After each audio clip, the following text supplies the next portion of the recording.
Yo, what's up guys? For today's video nga ni pala guys, ayan dito tayo ngayon sa aking ginagawa. Bali kung makikita nyo dito guys, ito po ay isang garden po. At ang mga tanim dito guys ay mga sitaw. Ayan guys, kung makikita ninyo dyan. Bali ito guys yung mga sitaw. Malapit na guys itong gumapang, kaya pinapakuhanan sa amin ng mga pandanggo. Bali kung makikita nyo guys, ilang tudling na rin yung aming nalagyan. Yan guys.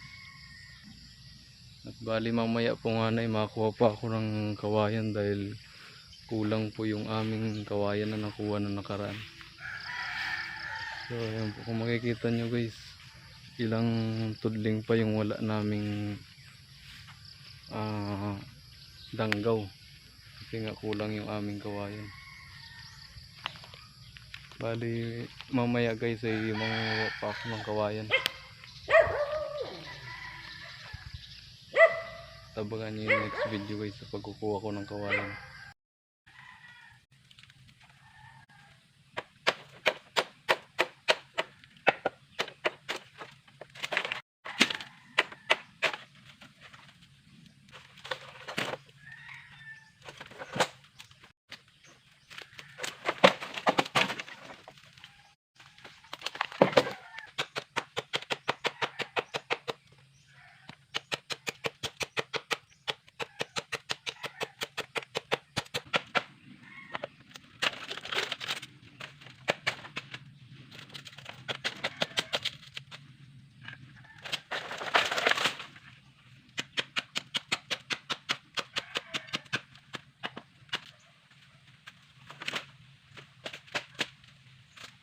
Ito na nga ni pala guys yung ating nakuhang kawayan.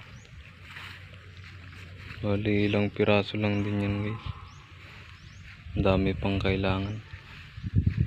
Bali siguro maubos pa dito guys, mga 40 pieces pa para sa ating pandanggaw.